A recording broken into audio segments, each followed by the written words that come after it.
What's going on, guys? Sam Adams here, and welcome to another episode of Caffeinate. Today, for November the 1st of 2018. My name is Samuel Adams, and welcome to today's show. I hope you are all doing very well. To those joining me live in the chat, what's going on, fellas? I hope your day is going absolutely fantastic. And on top of that, for those that might have missed the tweet, this is now being streamed, I believe, on Mixer as well as Twitch, because why not? It's a podcast. Spread it out to every single platform. Now, to get something out of the way, you might notice Dad has on some new glasses today. Well, that's because the other ones are in the Jeep and the Jeep's not here. So, you know, your boy's got to be able to read these stories. But for those that are brand new to the show, this is a daily gaming news podcast where I bring you the hottest gaming news of the day to let you guys know what is going on in the industry that we all love. And today is a bit of a slow news day, except for a couple of big news stories. First off, Sunset Overdrive has been listed for the PC. On top of that, Super Smash Bros. Ultimate has some news as well. A new patch reportedly makes Silent Hill's playable trailer unplayable, even if you have it installed on the PS4. Battlefield 5's 8 multiplayer maps have been revealed, at least those that are available at launch. On top of that, Microsoft's Mixer now has some new features for Season 2, as they are calling it. We'll talk about that a good bit. On top of that, Sony is releasing a 2TB PlayStation 4 Pro in Japan. Target's Black Friday game deals have been revealed, and on top of all of that, a glitch in Red Dead Redemption 2 is setting horses on fire. Not one that I've run into, but I will say one that I feel like we should talk about, because combusting horses are literally the epitome of what is harming our generation, because everybody is playing Red Dead Redemption 2. But any and all comments can be had in the chat at this time, and by all means, let's go ahead and dive into the hottest gaming news of the day. First off, Sunset Overdrive has been listed for PC by the ESRB. Xbox One exclusive from 2014 could point to Game Pass plans for Windows 10. And that could be pretty cool. It looks like Sunset Overdrive is coming to PC. Insomniac Games' Xbox One exclusive open-world adventure just got an ESRB listing for the PC. The rating and summary is identical to the one the game received when it launched back in 2014. We, say the guys over at Polygon, have reached out to Microsoft for a comment and indication of when Sunset Overdrive will launch for PC, but the listing does suggest Microsoft is widening inclusion of the PC in its Xbox plans. A week ago, Microsoft Chief Executive Satya Nadella told investors that Xbox Game Pass, the all-you-can-eat subscription service for the Xbox One, would eventually come to Windows 10, as we talked about here on Caffeinate. And earlier this year, the company said that all Xbox-exclusive games would be available to Game Pass subscribers on the same day that they launch. And that's pretty cool as well. Sunset Overdrive, published by Microsoft Studios, is a colorful, romping third-person action-adventure that earned critical praise for its humorous tone and gameplay. It was Insomniac's first Xbox exclusive title after more than 15 years developing exclusively for PlayStation systems. And I will say right now that Sunset Overdrive is one of the redeeming games for the Xbox One. It truly is a masterpiece of that style of game. I'm not saying it's the best game that I've ever played, but it is, quite frankly, a fantastic game, and it's one of the main reasons that I did end up buying an Xbox One whenever I got the original fat version of the system back in the day.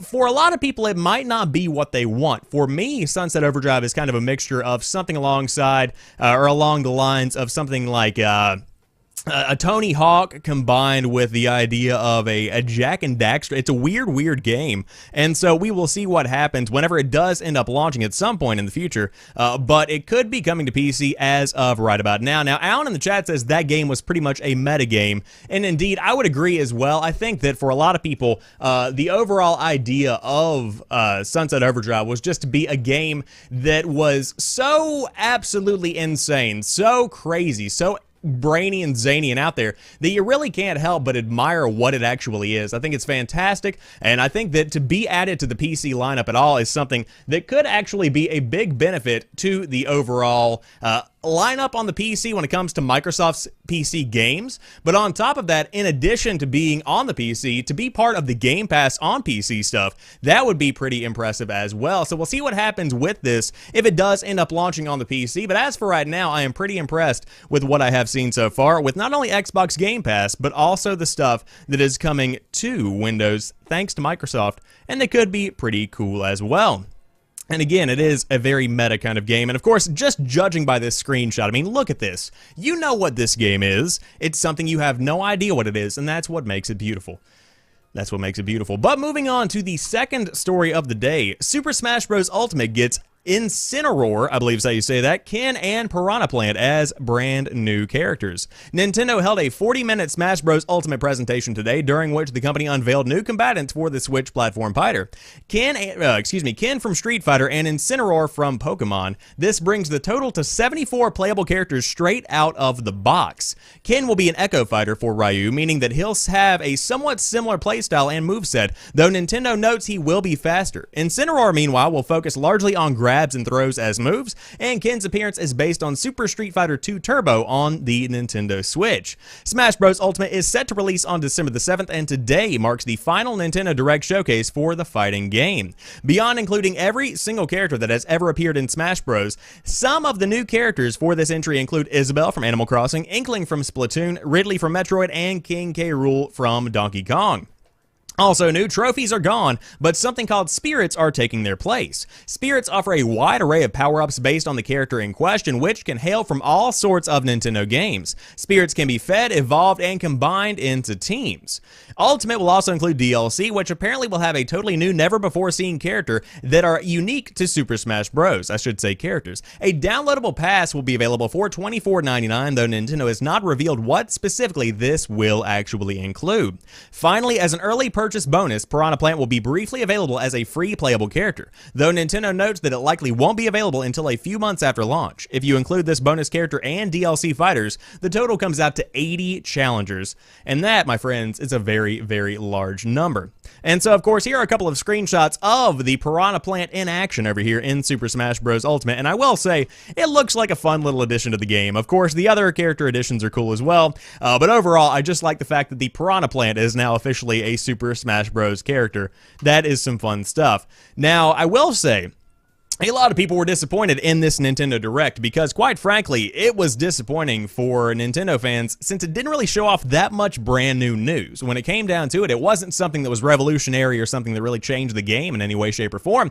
It was just something that was relatively impressive when it comes to the addition of Ken and also the Piranha Plant. Of course, I saw a lot of people getting flack for the way that they reacted to the Nintendo Direct. Of course, my friend Ferris Wheel Pro was over there on Twitter really getting down to it with the nitty-gritty of the angry Nintendo community. Of course, you can check him out on Commonwealth Realm, but as for right now, seems like the Nintendo community is a little bit hesitant as to not only the new characters, but also the spirits system, which is taking the place of the trophies. So again, this is something that I'm very disconnected from. I won't be buying Smash Bros. I don't even have a Switch anymore, and I'm not big into fighting games, but my brewery is, in fact, holding a Nintendo Switch Super Smash Bros. Ultimate Tournament, and so I'll probably be involved in this game on its launch weekend in some capacity, and so I'll let you guys know what I think in a video the following week, more than likely. But again, if you did want to take advantage of everything that Super Smash Bros. Ultimate does have to offer, the game comes out December the 7th on the Nintendo Switch, and if you want more of the game, you can check it out with a $25 season pass that gives you a lot of characters over the course of the next few months. Great for those that might play with friends. Moving on to the next story of the day, a new patch reportedly makes Silent Hill's playable trailer unplayable on your PlayStation 4, even if it is uninstalled. Perhaps they should call it Silent Hill's UT for unplayable trailer. Ha ha! Been saving that one all day.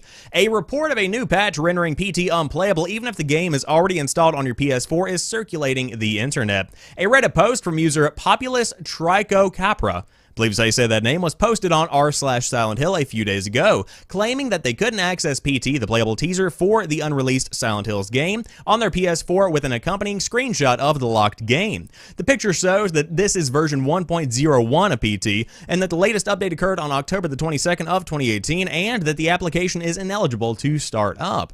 IGN checked our own PS4s with PT loaded, and we are not prompted to download any kind of update, according again to the guys over at IGN, when accessing the game, and with no update appearing even when we searched for one. The game, which remains fully playable on our consoles, is appearing as version 1.0, and many commenters on Reddit thread are giving similar reports. Because the date of Populist Trichocopra's alleged PT update is displayed in the day, month, year format as opposed to the US month, day, year format, it's probably they live in a different geographical region, suggesting this patch could be releasing in waves to various specific regions. This report should be taken with a grain of salt considering there is not much evidence outside of the thread that a PT kill patch is making the rounds, and IGN has reached out to Konami for comment. PT was quietly announced and released in 2014, though once players downloaded the free demo, they discovered the frightening experience was really a teaser for what would have been Hideo Kojima's Silent Hills, and by the beginning of September, it had been downloaded over 1 million times. After Kojima's falling out with Konami, Silent Hills was canceled and PT was removed from the PlayStation Store. It can no longer be downloaded by users who have a copy of the teaser and can only be accessed by those who have a PS4 that still has a copy or one that had its data transferred to a new system. And so, as for right now, it seems like some people can still play the playable teaser. Now, some people cannot, depending on what area of the world they might be in. And so, will this be rolling out in certain aspects? Will it be rolling out in waves? Who really knows here? But when it comes down to it, what you need to know is that things are awry at the Circle K, I believe is how they go about saying that kind of thing. Things are up over there at Konami, and I wouldn't be surprised to see this game taken down completely over the next few days. And that would be a big hit. Now, I will want to say, to dive in just a little bit deeper here, when it comes to game history, when it comes to making sure that things can be kept for an extended period of time, that games can be remembered, the playable teaser is the perfect example. I call it the playable trailer. Some people call it the playable teaser. I believe that the playable teaser, I guess if you want to go with the official name, is very, very important because it really does showcase the entire falling out between Konami and Hideo Kojima. I think that is a very important piece of history that should be kept in one piece because it's a very significant part of the entire situation. And so, unfortunately, it seems like Konami is about to kill it, and it is their right because they simply can kill it if they do so choose. Now, moving on to the next story of the day, one that is very interesting to me. Battlefield 5's 8 multiplayer maps available at launch have been detailed. You'll need a good GeoGraphics card, haha, because geography.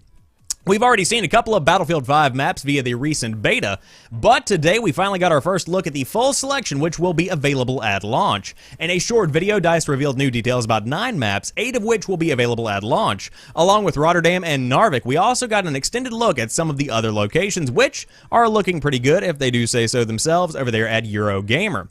Although many of the maps feel quite similar to Battlefield 1, our few in the mix are notably different.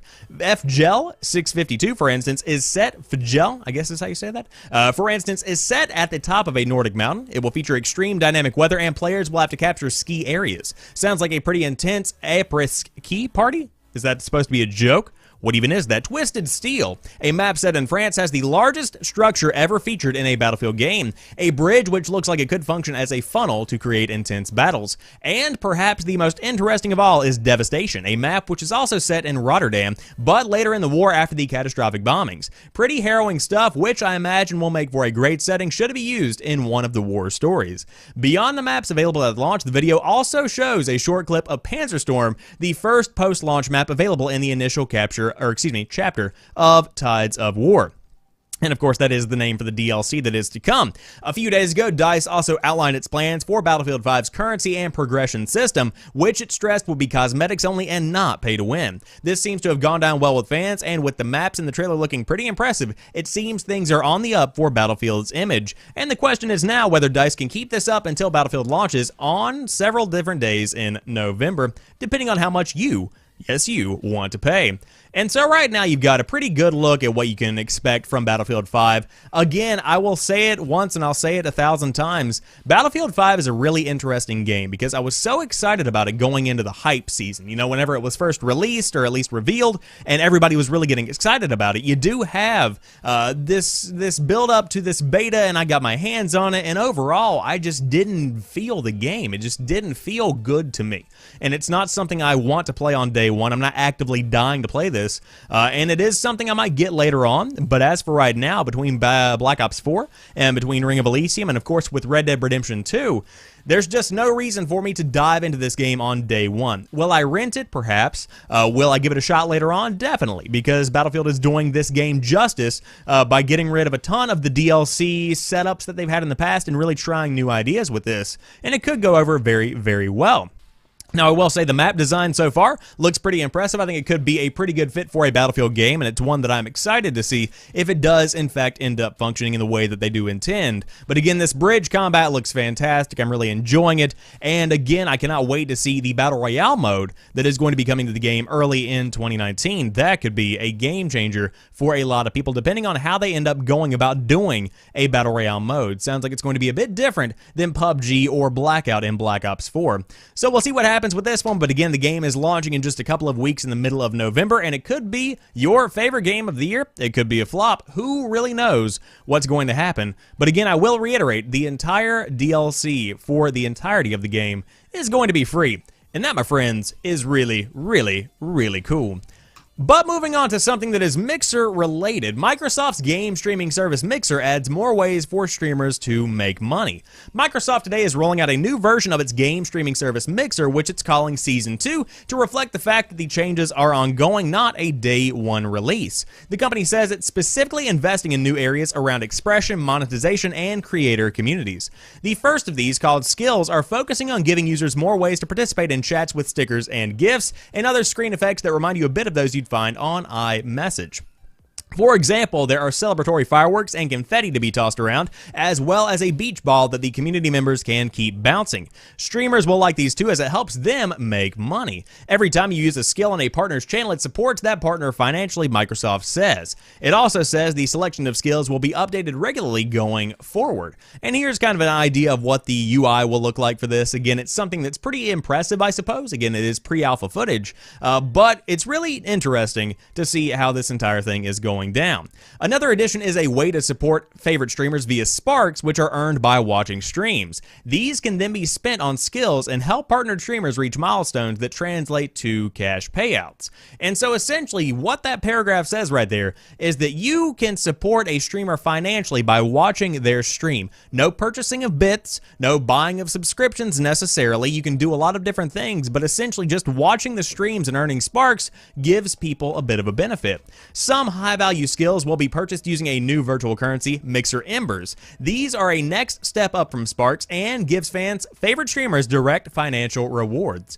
And so in 2019, Microsoft says it will also introduce the Mixer progression system to better reflect a community member's status just beyond how much they've contributed financially. The system will reward a viewer's engagement with a streamer's community and Mixer as a whole, and allows members to level up by participating in chat, using skills, and earning applause from others. Mixer is also rolling out improved video capabilities with the enabling of automatic bitrate switching, more options for the use of FTL streaming, and the addition of a feature for reporting any video-specific issues. Skills and Sparks patronage on Mixer are live now, with Mixer Embers and Progression arriving in the weeks and months ahead. The changes fall on the heels of Twitch's annual conference, TwitchCon, where it announced its own set of new features, including new ways for streamers to grow, connect with their community, and monetize. Standouts included at the launch of a group of streaming and a karaoke game, as well as changes to badges, new moderation tools, and the expansion of sponsored opportunities. And so I talked about that on last week's episode of Caffeinate, and also I believe in a separate video if I remember correctly. But I digress. What you have here is Mixer actively making a couple of changes that are very appealing for those that are actually trying to make a living on Mixer, if I'm being honest with you.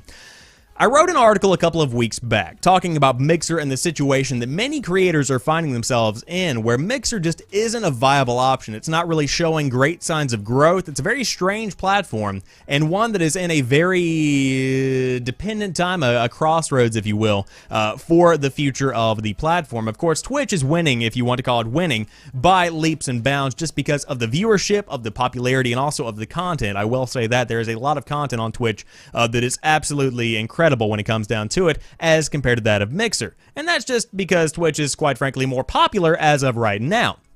Now, with these new features, you could be seeing a lot more people jump ship from Twitch and give Mixer another shot. It might be worth giving a shot if you are trying to grow actively with your streams, especially if you are creating content that might not necessarily thrive on Twitch. For instance, if you are streaming Fortnite or something like Call of Duty Black Ops 4, you might not have the personality, you might not have the look of the stream, you might not be able to climb that bracket and keep on growing on Twitch, but you could start streaming on Mixer, and you never know what could happen. You could take off overnight. You never really do know. But I will say the one big update that I love about Season 2 for Mixer so far is the fact that you can give the streamer a reward monetarily by just simply watching the stream. I cannot stress that enough. Ads are great, but to be able to actively collect sparks and use those to create rewards on the stream for everybody and also to create a little bit of money in the streamer's pocket, that is something that is fantastic. Now, make no mistake, this is not something that is actually going to be like you watch for 5 minutes, the streamer gets $5. That's not what's going to be happening here. What you've got is if you watch a stream for hours and hours and hours, you could contribute to something that steps up, and then eventually you get to the point where, lo and behold, you do have $20 that's given. Essentially, they're given out in $20 increments. Now, in the chat, Alan says, "Welp, I sense it already. I'm going to go warn loss." No. So, I don't really stream that much anymore when it comes to games. I will from time to time, but when it comes down to it, the passion of my content is going to be in podcasting, and so I might stream from time to time, again, try it occasionally, but for the most part, I'm just going to be playing the games on my own time, being able to really dive in and give it a deep download, or at least a deep dive, I suppose is the best way to put it, into the game, and I might stream it occasionally, but nothing that's going to be on a regular basis as of right now. I know, crushing. Terrible. However, it's just what I'm feeling right now. And so, for a lot of people that are trying to make a living, as I said, this could be a big, big benefit for them. And also, the UI does look pretty good. Still not entirely behind these robot mascots. Just really, really not feeling this. The branding team, the marketing team, come on, guys. Like, we could do just a little bit better than that. Just a little bit. Just an iota better than that. However, I'll let you guys run your business the way that you want to run it. I'm just saying, robots, man.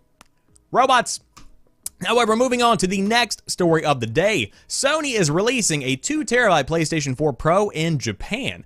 Previously, Sony released a limited edition PS4 Pro. Now, a standard version has been announced for Japan. The 2TB PlayStation 4 Pro comes in jet black and will be released on November the 21st. It's priced at 44,980 yen, which is $399, and there is no word yet on an international release. So essentially, the first time we saw this released was a limited edition 2TB. Now you're just getting the standard black PS4 Pro with a 2TB hard drive. I wanted to talk about this because I want to make a point.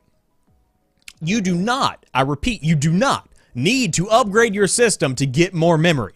I want to make that very clear. If you want to upgrade your hardware, it is so incredibly easy to open up your PS4 or your PS4 Pro and pop in a brand new hard drive. It is so incredibly simple to switch all of your memory over from one system to another. I want to make that very clear. Don't just go out and upgrade from a 500 gig console to a 1TB console or a 1TB to a 2TB if it does come to the West because you think that's the only way to get more memory. No, external drives and replacing the hard drive itself. So incredibly easy. Now, with that being said, for those that are looking to get a brand new PS4 and you are in the market for a Pro and you need a lot of memory, this is a pretty good go-to. I will say it's a pretty good deal at $400. 2TB is not too shabby, and I think this might be worth getting, and it would be my go-to if it does come again to the West, as I said. And so we'll see what happens with this one, but as for right now, looking like the Japanese are going to be getting their hands on this one first. If you did want to maybe fly overseas and get one for yourself, could be pretty good there.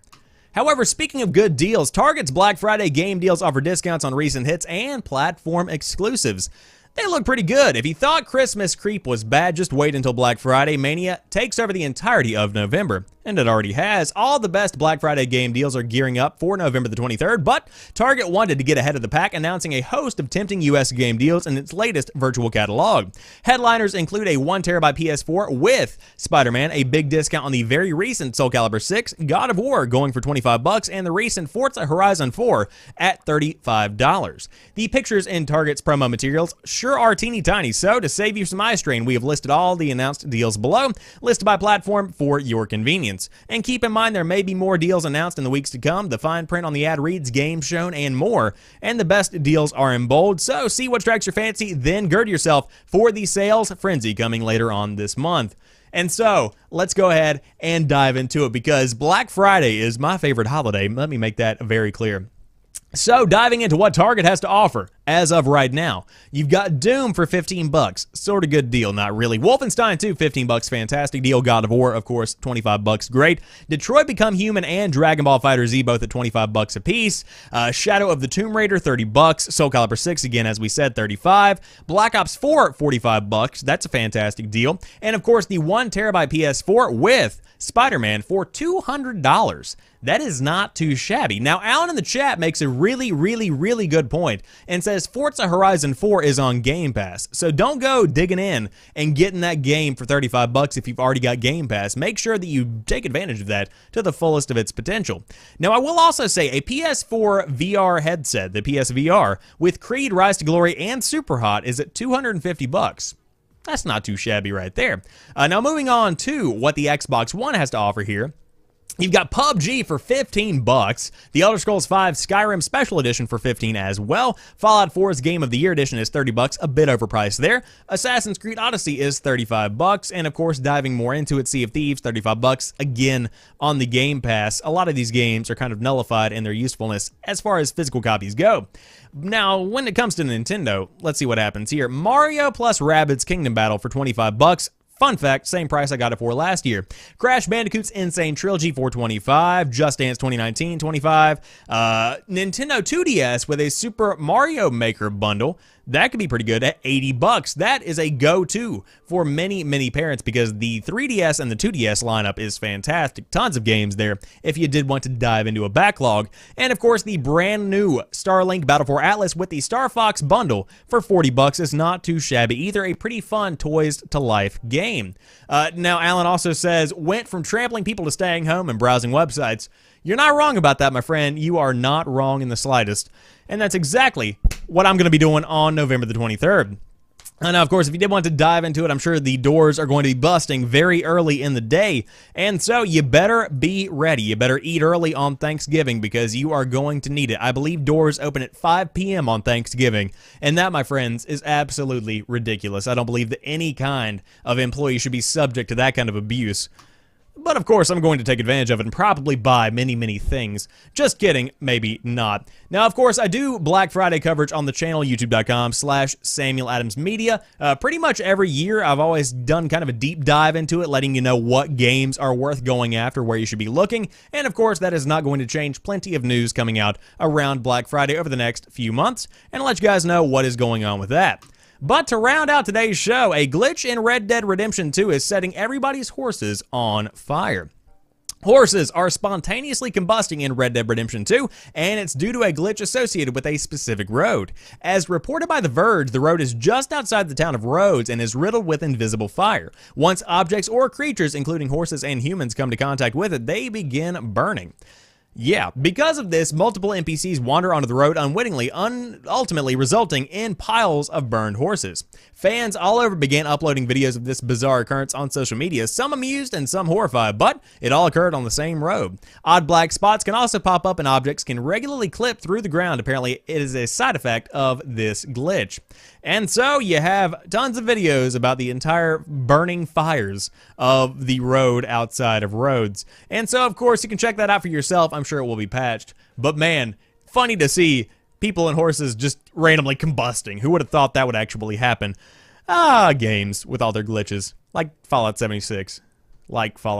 That's the entire game. It's just one big glitch. However, that wraps it up for today's episode of Caffeinate. If you enjoyed today's show, be sure to drop me a like down below if you are watching on YouTube. And on top of that, if you are joining me live on Twitch or Mixer, I appreciate you being here. And again, the show is going through a transformative phase right now. We've switched to Twitch. I thought I'd give Mixer a shot just to see what happened. But of course, Twitch is the home for the live content. And we will see what happens in the future as well.